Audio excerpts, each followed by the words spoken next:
rannsókna. Við þurfum að leggja eyrun við þeim þöglasjúkdómi og viðurkenna hann sem stóran þátt í að fólk á öllum aldri að detta út á vinnumarkaði og einangrast heima með vefjagigtarsjúkdóm eða verkjasjúkdóma sem gerir einstaklinginn óvirkan bæði á vinnumarkaði og sem þátttakanda í samfélaginu. Virðulegi forseti, í einni auglýsingu segir að það sjáist hver drekka kristal. Þeir sem eru með vefjagigt bera það ekki utan á sér. Þessi tillaga fær sennilega að bíða úrlausnar á næsta þingi en vonandi að hún nái þá í gegn. Það virðist vera stærri og mikilvægari mál, virðulegi forseti, sem þurfa að taka tíma hér á Alþingi. Til dæmis þurfa sumir þingmenn tíma til að upplýsa þjóðina hvaða vál liggur fyrir henni ef Alþingi samþykkir að byggja undir sjálfstæði Orkustofnunar. Það sér ekki fyrir endan á þeirri ógn. En það sést ekki á mér að ég drekki kristal, en vonandi ber ég með mér fyrir hvað ég stend. Til máls tekur hv. 4. þingmaður Suðvesturkjördæmis Guðmundur Andri Thorsson.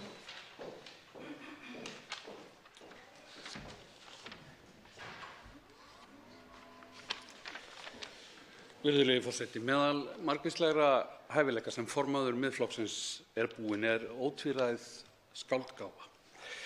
Hann birtir stundum litlar sögur, nokkurs konar satírur sem þjóna því markmið að láta okkur sjá samtímaviðburði í nýju ljósi.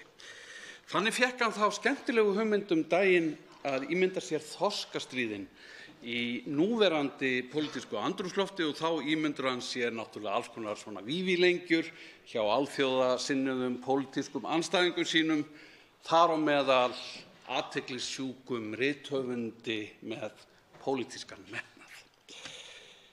Ég las sem sé þessa sögu og mér þótti skáldinu takast vel upp, en þó vöknuðu hjá mér önnur hugrenningatengsl en hjá skáldinu, eins og vill henda þegar margræðan skáldskap að ræða, og ég vona að skáldið misvirði það ekki við mig. Þorskastríðin snerust annars vegar skílalaus yfirráð þjóðarinnar yfir auðlindum sínum og hins vegar yfir aðgang að erlendum mörkuðum með þær vörur sem við sköpum úr þeim auðlindum. Yfirráðin eigum við reyndar enn eftir að tryggja með auðlindaákvæði stjórnarskrárinnar sem ég vænti að formaður Miðflokksins styðji nú með ráðum og dáð. Hitt svo aftur snúnara, því ég sé ekki betur en að helsta baráttumál stjórnmálamannsins Sigmundar Davíðs Gunnlaugssonar sé að koma í veg fyrir það með öllum ráðum að íslensk orka geti nokkru sinni orðið að söluvöru á evrópskri grund sem væri þá sambærilegt við það að hafa barist gegn því með ráðum og dáð að íslenskur fiskur verði seldur í útlöndum. Enda eigi útlendingar ekkert með að borða okkar fisk sem við eigum heldur eigi að selja þennan íslenska fisk útlenskum stórkaupendum á lægsta hugsanlega verði. Til máls tekur hv. 9. þingmaður Reykjavíkurkjördæmis norður Andrés Ingi Jónsson. Virðulegur forseti, í gær lauk þingfundi fyrr en ég hafði reiknað með. Þar græddi ég aukatíma sem ég nýtti til að bregða mér á Báramótabrennu hér annars staðar í Kvosinni. Þar eyddi Bára Halldórsdóttir upptökum sínum af fyllirísrausi þingmanna á barnum Klaustri. Persónuvernd hafði komist að þeirri niðurstöðu að með upptökunni hefði Bára brotið gegn persónuverndarlögum. Bára brást ekki við eins og sumir hefðu gert með því að þvæla málinu í gegnum allar mögulegar og ómögulegar lagaflækjur. Hún reyndi ekki að afskrifa úrskurð persónuverndar með fjarstæðukenndum samsæriskenningum eins og við þekkjum orðið allt of mörg dæmi.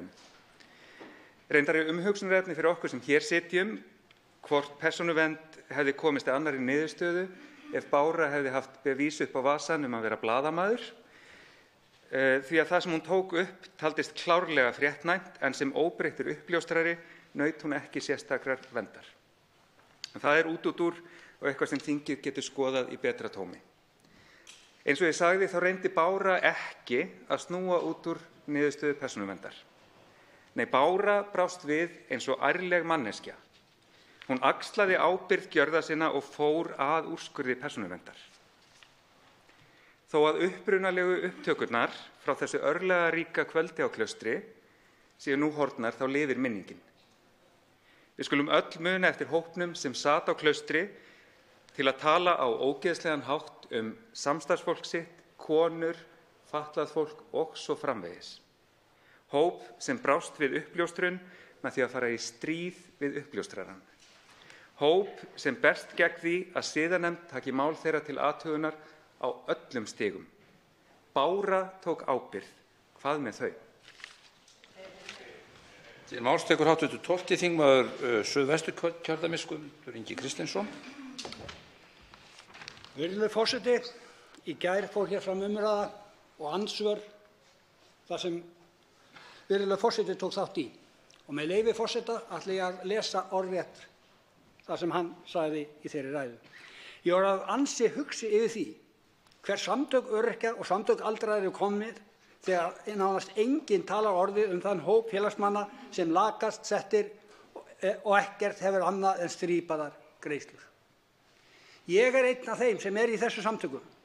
Ég í stjórn Landssambands hreyfihamlaðra. Ég var varamaður í stjórn Öryrkjabandalags Íslands. Ég var í kjarahópi Öryrkjabandalags Íslands. Ég í Sjálfsbjörgu, Reykjavík. Og við hafum barist þar með kjaft og klóm fyrir því einmitt þeim sem mest hafa. Og hverjir hafa það verst hérna og skítast? Það eru þeir sem eru á búsetuskerðingum. Búsetuskerðingar sem umboðsmaður Alþingis fyrir ári síðan benti á að væri ólöglegar. Verið að gera eitthvað fyrir þetta fólk í boði þessar ríkisstjórnar? Nei. Og síðan annað í þessu sem algjörlega ólíðandi að fólk sem að fá 60.000 krónur úr lífeyrissjóði. 60.000 krónur úr lífeyrissjóði fær 0. Það verið að færa lífeyrissjóð þeirra til að borga öðrum innan kerfisins. Á sama tíma hefur þessi ríkisstjórn og hálfan og hálfan lífeyrir sem gefur mönnum með 1 milljón í tekjur á mánuði, 1 milljón í fjármagnstekjur, 124.000 eða 155.000 í boði skerðingarlaust. Skerðingarlaust. Og hvernig í ósköpunum getum við tekið lífeyrissjóð 60.000 krónur frá 2 öryrkjum til að gefa einum hátekjumanni? Og ef þið svarið því, þá hljótið þið að geta varið það líka. Að því einhvern hátt hafið komið þessu á og einhvern hátt ætlið að verja þetta og segja það að þetta sé rétt gefið. Til máls tekur hv. 11. þingmaður Reykjavíkurkjördæmis suður, Björn Leví Gunnarsson.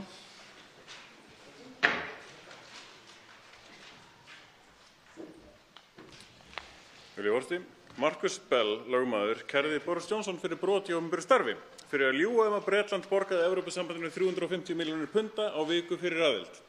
Markmið lögmannsins að fá ráðamenn til þess að hætta að ljúga því ekkert annað virðist virka. Viðbrögð Boris Johnsons voru fyrirsjáanleg miðað við aðila máls sem hefur sér engar málsbætur. Það reynt að draga tilgang málaferlana í efa með því að segja að lögsóknin sé fjármögnuð af pólitískum andstæðingum eða frá erlendum aðilum. Málsvörnin skoðanastríð almenningsálitið. Dómstóll götunnar virkjaður gegn fyrirsjáanlegri niðurstöðu dómstóla. Sendibúðin skotin eða grafið undan réttarríkinu einn veg eða annan. Hvar hef ég séð þessa taktík áður? Hvernig var þetta aftur skipuleg njósnastarfsemi hjá Báru? Vondu útlendu kröfuhafanir, ekki einu sinni íslensku kröfuhafanir, þeir voru ekkert vondir af því að þeir voru þarna á meðal. Hvernig var ráðist á fjölmiðlana sem að birtu fréttinar? Hvernig var allt öðrum að kenna en þeim sem laug? Þetta kjarninn í því að falsfréttir og skoðanastríð virkar. Þetta aðferðin sem við þurfum öll að læra að gagnrýna. Það ekki málsvörn að ráðast á sendibóðann. Það ekki málsvörn að finna annarlegar hvatir fyrir málsókn. Ef ásakanirnar eru rangar, alltaf til málefnileg vörn. Hérna innan Alþingis hef ég heyrt einmitt að það sé verið að velja rök sem henta eigin markmiðum óháð því hvort þau rök standist skoðun. Það einhvers konar vinsældakeppni fullyrðinga í einhverju skoðanastríði þar sem að rök og staðreyndir skipta ekki máli. Ég hef heyrt þetta kallað róttæka rökhyggju, en það eina róttæka sem ég sé í því að rökin skipta ekki máli. Til máls tekur hv. 8. þingmaður Suðurkjördæmis Karl Gauti Hjaltason.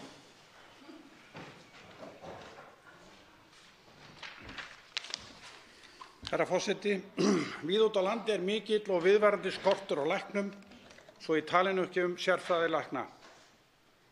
Þessi miklu og viðvarandi læknaskortur víða út á landi hefur skapað einhvers konar vertíðarstemmingu, þar sem dugmiklir læknar koma við í mýflugumynd og taka tarnir og mætti líkja komu þeirra við komu vorskipanna hér fyrr á öldum þar sem spenntir íbúar flykkjast að þegar til þeirra sést. Bráðaþjónusta víða á Suðurlandi er afar bágborin og á stundum er mjög langt í hana eins og dæmi sanna í Skaftafellssýslum.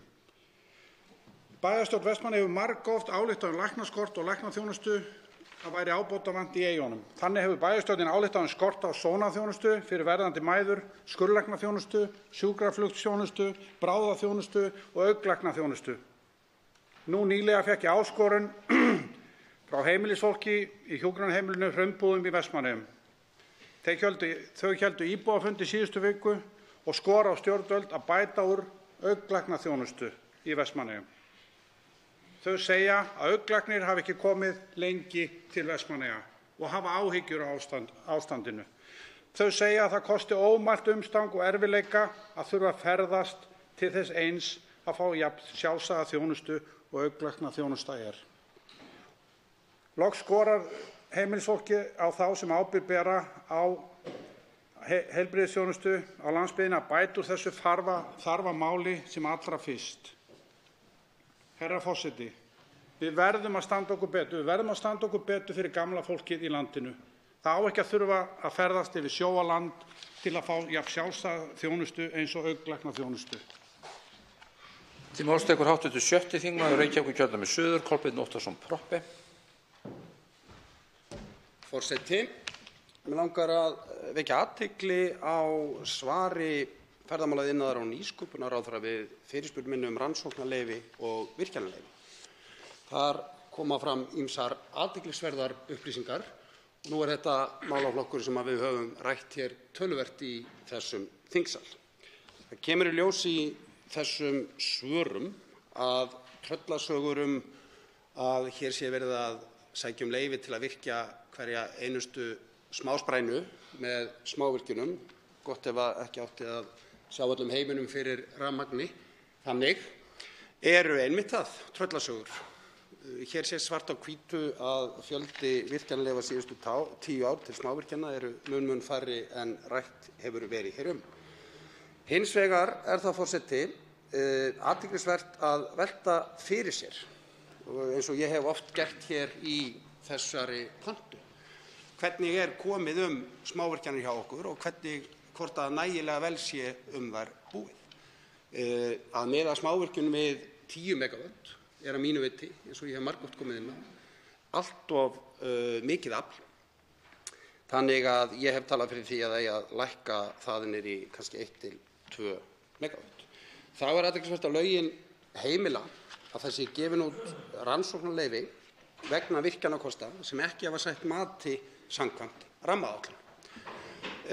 Það er í lögum að það sé heimilt að stunda þær orkurannsóknir vegna virkjunarkosta í biðfloti.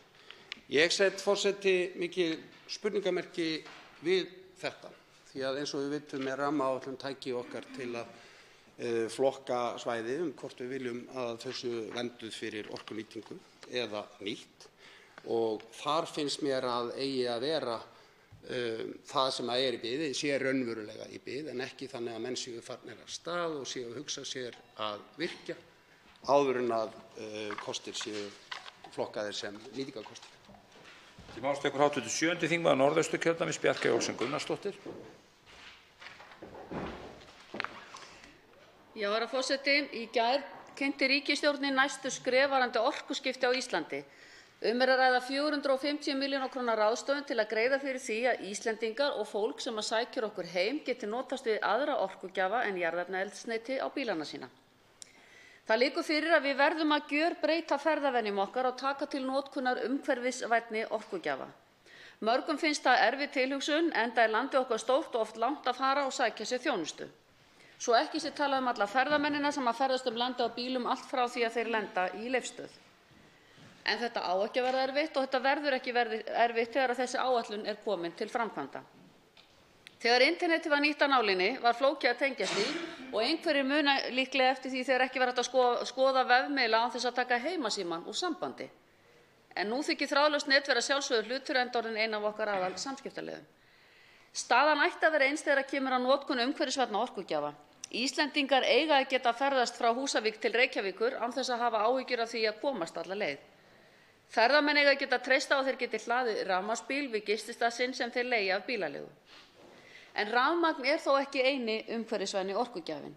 Vetni og metan eiga einnig að vera aðgengilegri og nú skinnið Þinganes til dæmis farin að nota repjuolíu sem eldsneyti á skipaflotann sinn.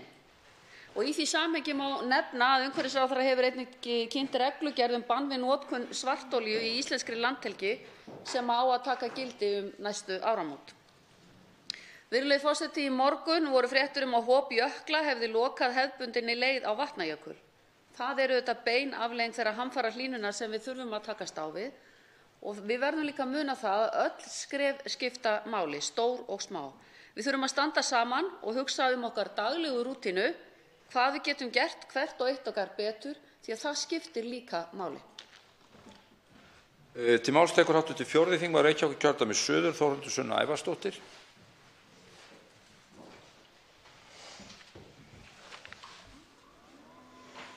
Herra forseti.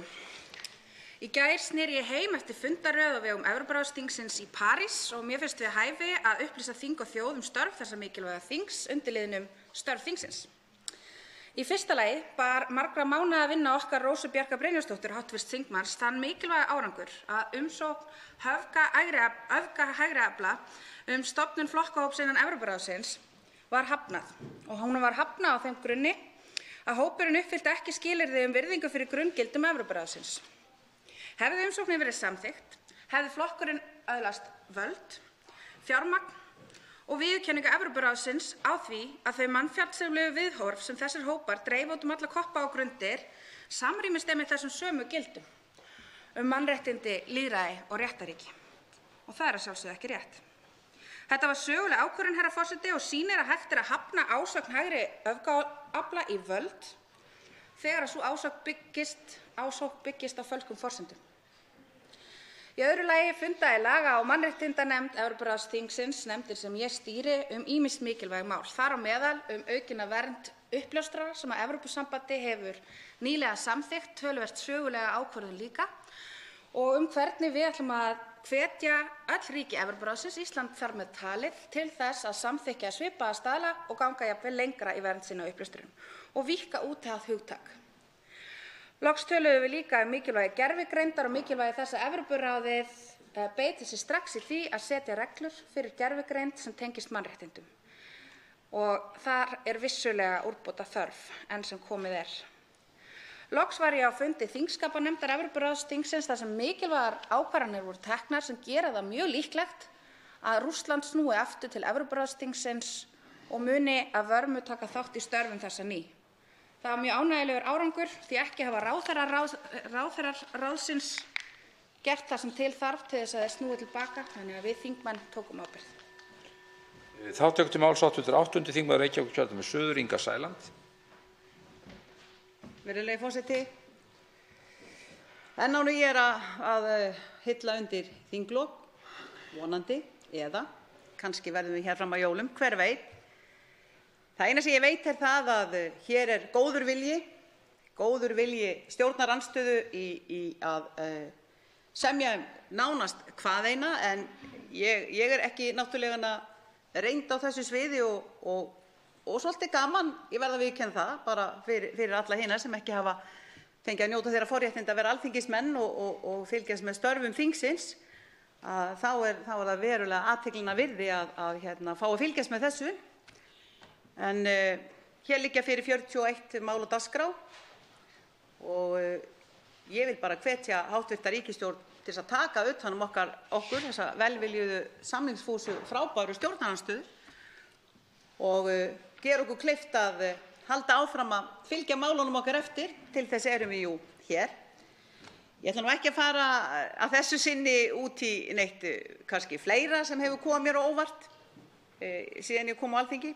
Það var uppákoma sem ég lendi hér í gær, ger það nú kannski bara seinna. En sem dæmi þá áttum við mál, Flokkur fólksins, frumvarp sem við höfum mælt fyrir tvisvar að afnema skerðingar á launatekjur aldraðra, við skulum taka eftir launatekjur aldraðra.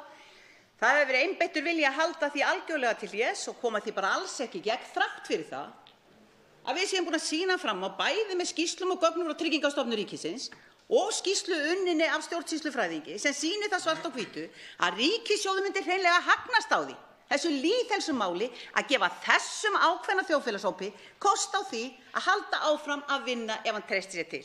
Þess vegna segi ég, á meðan er verið að tala hallarekstur og einhverja niðursveiflu í hagkerfinu og við höfum ekki efni á hinu og höfum ekki efni á þessu og þurfum að sýna aðhald, þá get ég ekki skilið hverju getum ekki gert góðverk þegar það kostar ríkissjóð ekki eina einustu krónu. Þá töktu máls 85. þingmaður Reykjavíkurkjördæmis norður, Áslaug Arna Sigurbjörnsdóttir. Virðulegi forseti, ég tók saman í Fréttablaðinu í dag nokkur af þeim góðu málum sem þingmenn Sjálfstæðisflokksins hafa lagt fram á þessu þingi sem nú mögulega fer einhvern tímann að sjá endan á. Ég komst þó ekki yfir að nefna þau öll og mun ekki heldur gera það í þessu stuttu ræðu, en mig langar þó að nefna þau nokkur af því að mörg af þessum málum og öll hafa áhrif á heimili og atvinnulíf, á fólki í landinu og ég voni að einhver af þeim fái framgang á þessu kjörtímabili og helst öll. En 2 frumvörp sem fela í sér mikla réttarbót hafa nú þegar verið samþykkt, annars vegar breytingar á lögum nálgunarbann og hins vegar málið sem við samþykktum hér í gær sem bætir stöðu barna sem missa foreldri. En þingmenn Sjálfstæðisflokksins hafa líka lagt fram frumvörp skattalækkanir, meðal annars lækkun erfðafjárskatt sem að hluta til niður í 5%. Þarna ráða auðvitað meðal annars sanngirnissjónarmið, enda hafa verðmætin sem mynda þann skattstofn verið skattlögð áður. En einnig liggja fyrir 2 frumvörp afnám stimpilgjalda sem ég hef oft rætt hér. Annað frumvarpið mitt eigið afnám stimpilgjalda einstaklinga við kaup á íbúðarhúsnæði. En hitt frá Teiti Birni, hv.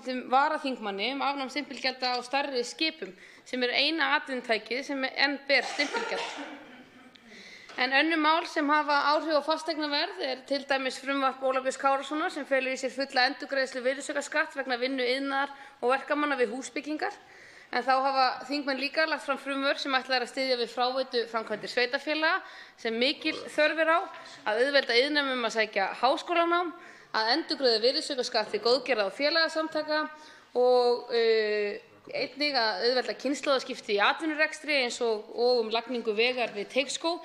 En svona get ég haldið áfram, en þessi mál eiga allt það sameiginlegt að þau styrkja innviði samfélagsins, hafa skila meiru eftir hjá fólkinu í landinu og þannig eigum við að starfa og munum starfa áfram. Þá tekur að síðustu til máls 87. þingmaður Suðvesturkjördæmis Þorgerður Katrín Gunnarsdóttir og ræðisstörf þingsins.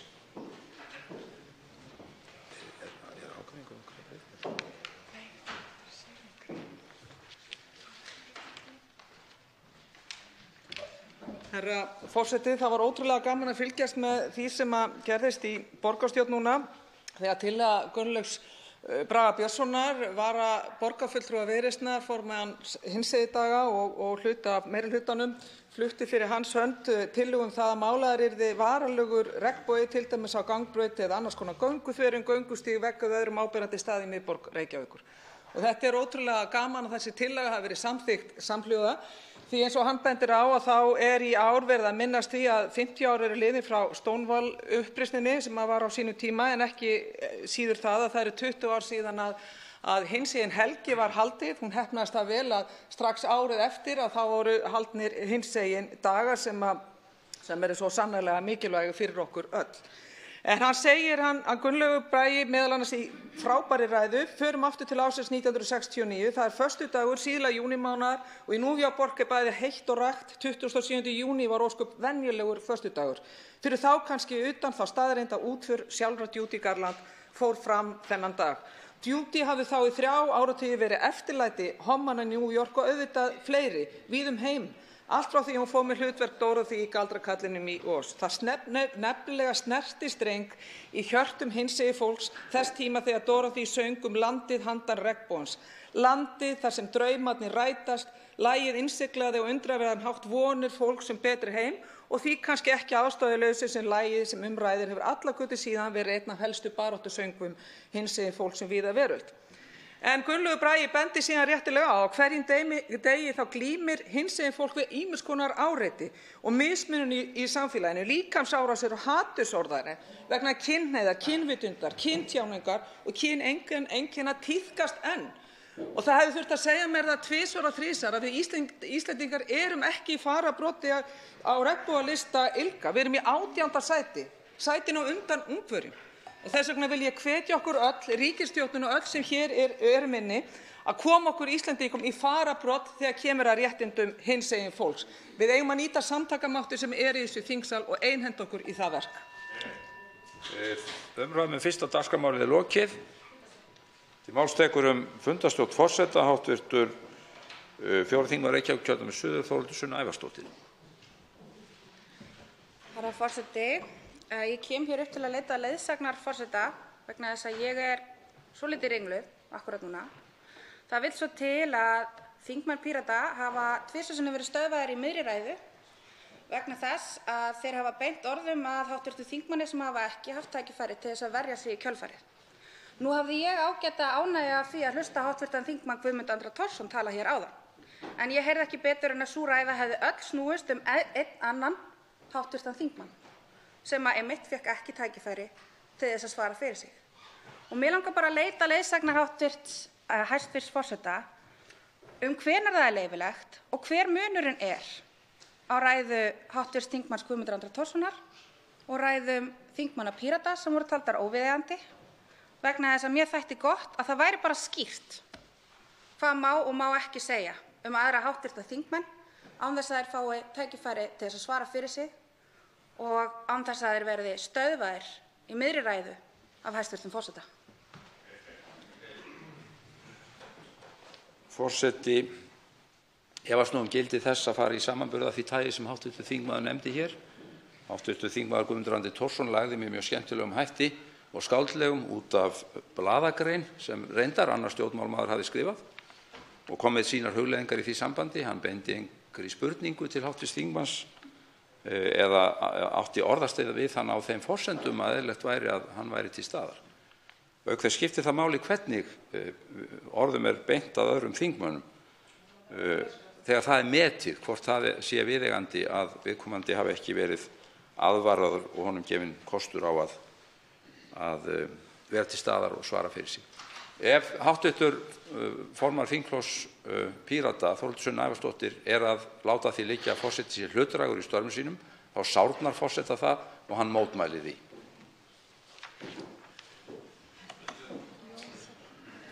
Forseti hugðist hefja atkvæðagreiðslur en hann gefur hv. þingmanni Jón Þór Ólafssyni orðið fundarstjórn forseta engu að síður. Forseti, þetta allt til á upptöku það hvernig forseti dæmir í málum málfrelsi þingmanna hérna í þingsal og við bara munum fara yfir það og klippa það saman og fara yfir það reglur sem út. Það gengur ekki að það sé óhlutdrægni þegar það kemur að þingmönnum og þeirra tjáningarfrelsi og það forseta sárnar það að heyra að það sé möguleiki á því að hann sé ekki að fara rétt með. Það eru allir mannlegir. Í það minnst eru allir mannlegir. Og forseti á bara þakka fyrir það ef honum er bent á að það sé ekki mögulega geta jafnræðis. Hv. þingmaður Helgi Hrafn Gunnarsson, 3. þingmaður Reykjavíkurkjördæmis norður, ræðir fundarstjórn forseta. Virðulegi forseti, mér þótti leiðinlegt að sjá hvernig að fara með það að trufla ræður hv. þingmanna Pírata, bæði mína ræðu á sínum tíma þegar ég var í viðræðum við hæstvirtan forsætisráðherra hérna. Sömuleiðis gerðist það í nefnd nýlega. Ég ætla ekki að erfa það við virðulegan forseta en upp á síðkasti hef ég fengið þá tilfinninguna að það sé einhvern veginn minni þolinmæði fyrir því að hv. þingmenn Pírata kvarti undan hlutum hér á þinginu. Þannig að það gengur ekki. En það sem ég kom hér upp aðallega til þess að velta fyrir mér og bið virðulegan forseta að svara ef honum þykir það einhver misskilningur af minni hálfu, en skiptir sem sé máli í mati virðulegs forseta hversu skemmtileg ræðan er eða hvort að virðulegur forseta líkar vel við hana. Þess að ég skildi það þannig, ég trúði ekki að það sé réttu skilningunum, bið virðulegan forseta að skýra þetta aðeins betur, þess að mér finnst það ennþá óskýrt. Forsetar sem á stóli eru hverju sinni eru oft í vanda staddir varðandi það hvenar og hvenar ekki er ástæða til að gera athugasemdir í málflutning hér í salnum. Það er engin einföld regla til í þeim efnum og forsetar eru að sjálfsögðu mannlegir og það hefur oft reynt á það að undanförnu í tilviki margra af forsetanna hvort og þá hvenar sé ástæða til að biðja menn að gæta orða sinna eða biðja menn að beina ekki orðum til þingmanna sem ekki í aðstöðu til að svara fyrir sig og svo framvegis. Þetta höfum við forsetar oft rætt á fundum forsætisnefndar og reynum okkar besta í þeim efnum að ég tel. En forseti hafnar því að hann sé hlutdrægur í störfum sínum. Forseti hafnar því algerlega að það skipti máli úr hvaða flokki menn koma þegar forseti eða forsetar yfir höfuð að reyna að halda hér uppi góðri reglu á fundum Alþingis eins og þeim ber lögum og stjórnarskrá samkvæmt. Verður þá gengið til atkvæða. Hv. þingmaður Jón Þór Orðarsson biður orðið fundarstjórn forseta öðru sinni. Forseti segist hafna því að vera hlutdrægur í þessu máli. Það geta allir verið hlutdrægir. Það er bara mjög mannlegt að vera hlutdrægur. Hlutdrægur. Það er bara mjög mannlegt og það er allir með bæja sig ákveðna hlutdrægni og það sem er mikilvægt þegar kemur að því er þá að átta sig á henni ef mann er bent á það að hlusta, fara yfir sínar gerðir og athuga í framhaldinu hvort að það gæti mögulega verið eitthvað hlutdrægni í gangi og svo bara þakka fyrir það ábendingu. Ef þingmenn Pírata telja forseta ekki valda starfi sínu þá geyma þingsköpin úrræði það hvernig hægt er að taka á því máli.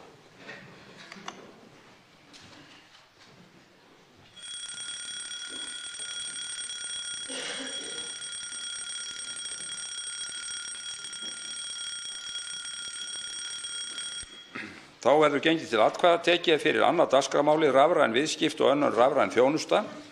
Stjórnarfrumvarp 494. mál á þingskjali 810, nefndarálit á þingskjali 1597, framhald annarar umræðu atkvæðagreiðsla. Fyrst verða greidd atkvæði 1. grein og hefst nú atkvæðagreiðslan.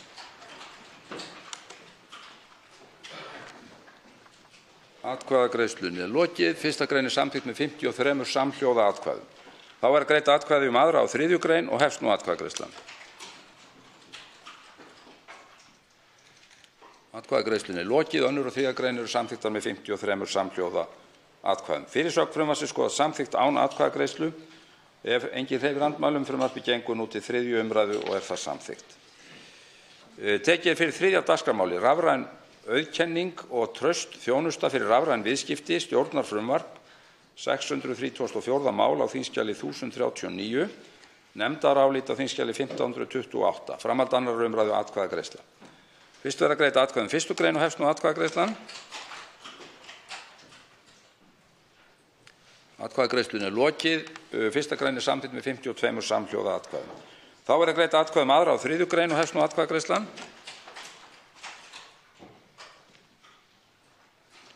Atkvæðagreiðslunni er lokið. 2. og 3. grein eru samþykktar með 52 samhljóða atkvæðum. Þá verða greidd atkvæði 4. grein og hefst nú atkvæðagreiðslan. Atkvæðagreiðsla stendur yfir. Atkvæðagreiðslunni er lokið. 4. grein er samþykkt með 47 atkvæðum, 6 greiða ekki atkvæði. Þá verða greidd atkvæði 5. og 6. grein og hefst nú atkvæðagreiðslan. Atkvæðagreiðslunni er lokið. 5. og 6. grein eru samþykktar með 53 samhljóða atkvæðum. Í nefndaráliti á þingskjali 1528 töluliður 1-3 eru breytingartillögur frá efnahags- og viðskiptanefnd við 7. til og með 10. grein frumvarpsins og nýtt ákvæði til bráðabirgða og hefst nú atkvæðagreiðslan. Atkvæðagreiðslunni er lokið. Breytingartillögurnar eru samþykktar með 53 samhljóða atkvæðum. Þá verða greidd atkvæði 7. til og með 10. grein svo breyttar og hefst nú atkvæðagreiðslan. Atkvæðagreiðslunni er lokið. 7. til og með 10. grein svo breyttar eru samþykktar með 53 samhljóða atkvæðum. Fyrirsögn frumvarpsins skoðast samþykkt án atkvæðagreiðslu ef enginn hreyfir andmælum. Frumvarpið gengur nú til 3. umræðu og það er samþykkt.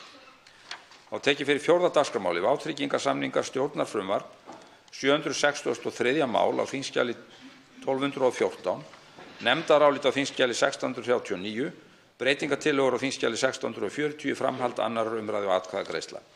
Fyrst verða greidd atkvæði 1. grein og hefst nú atkvæðagreiðslan.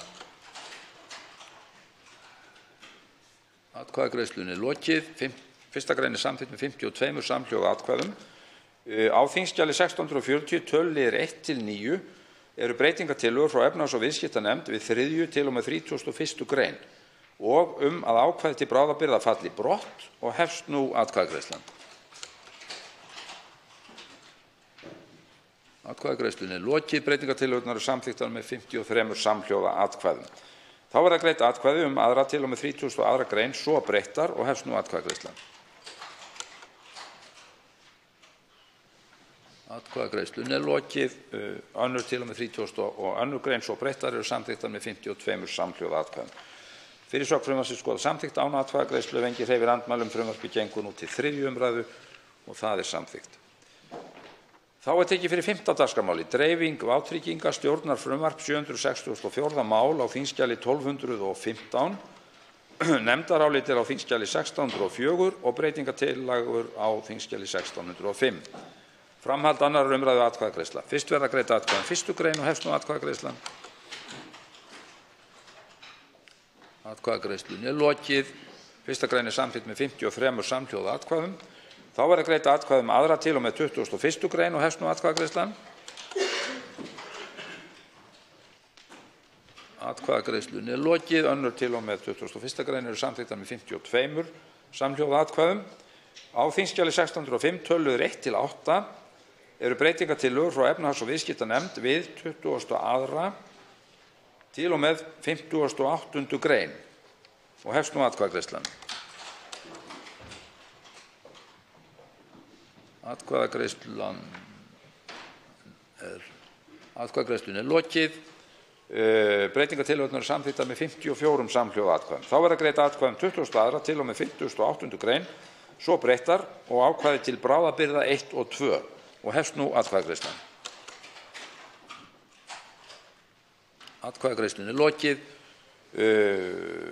22. til og með 58. grein svo breyttar sem og ákvæði til bráðabirgða 1 og 2 eru samþykkt með 54 samhljóða atkvæðum. Fyrirsögn skoðað samþykkt án atkvæðagreiðslu ef enginn hreyfir andmælum og frumvarpið gengur þá til 3. umræðu og það er samþykkt.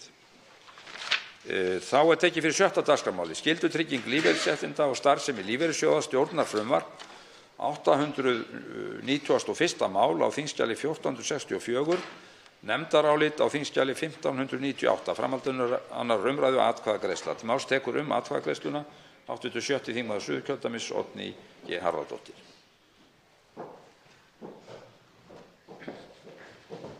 Herra forseti, ég gerði fyrirvara við þetta mál inn í nefndinni sem ég hef gert grein fyrir í ræðu, en lögin sem á að framlengja núna 2 ár ganga gegn meginhugsun séreignarsparnaðarkerfið og í því felst, þess vegna var ég hér með fyrirvara og auk þess eru skattbyrði flutt til og lögð á skattgreiðendur framtíð. En við í Samfylkingunni munum þó greiða atkvæði með frumvarpinu vegna þess að það er partur af kjarasamningum og það er búið að gefa loforð að þetta sé einn liður í þeim og það er þess vegna sem við segjum já, þó við gerum fyrirvara við hugmyndina á bakvið þessum breytingum. Þá verða fyrst greidd atkvæði um 1. grein og hefst nú atkvæðagreiðslan. Atkvæðagreiðsla stendur yfir. Og síminn hringir hjá einhverjum. Atkvæðagreiðslunni er lokið. 1. grein er samþykkt með 55 samhljóða atkvæðum. Þá verða greidd atkvæði um aðra til og með 4. grein og hefst nú atkvæðagreiðslan. Atkvæðagreiðslunni er lokið. Önnur til og með 4. grein eru samþykktar með 55 samhljóða atkvæðum. Fyrirsögn frumvarpsins skoðað samþykkt án atkvæðagreiðslu ef enginn hreyfir andmælum. Frumvarpið gengur þá til 3. umræðu og er það samþykkt. Þá er tekið fyrir 7. dagskrármálið almenn hegningarlög og fleira. Stjórnarfrumvarp 797. mál á þingskjali 1257. Nefndarálit á þingskjali 1680. Framhald 2. umræðu og atkvæðagreiðsla. Til máls tekur atkvæðagreiðsluna hv. 7. þingmaður Suðurkjördæmis Oddný G. Harðardóttir. Herra forseti, með þessu frumvarpi sem væntanlega verður samþykkt núna er verið að taka ákveðið skref varðandi kennitöluflakk og það er jákvætt. Hins vegar finnst mér afar mikilvægt að við þingmenn sjáum til þess að stjórnvöld standi við það fyrirheit sitt að gera enn betur og taka stærri skref strax á næsta þingi. Í nefndaráliti á þingskjali 1680 eru breytingartillaga frá efnahags- og viðskiptanefnd við 1. grein og hefst nú atkvæðagreiðslan. Atkvæðagreiðsla stendur yfir, atkvæðagreiðslu er lokið. Breytingartillagan er samþykkt með 55 samhljóða atkvæðum. Þá er að greiða atkvæði um 1. grein svo breytta og hefst nú atkvæðagreiðslan. Atkvæðagreiðslunni er lokið. 1. grein svo breytt er samþykkt með 55 samhljóða atkvæðum. Í nefndaráliti á þingskjali 1680 eru breytingartillögur frá efnahags- og viðskiptanefnd við 2. til og með 8. grein og hefst nú atkvæðagreiðslan.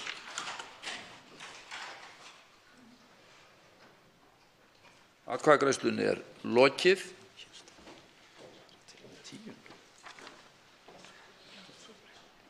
Já, en þetta hérna til. Ok, já, skil.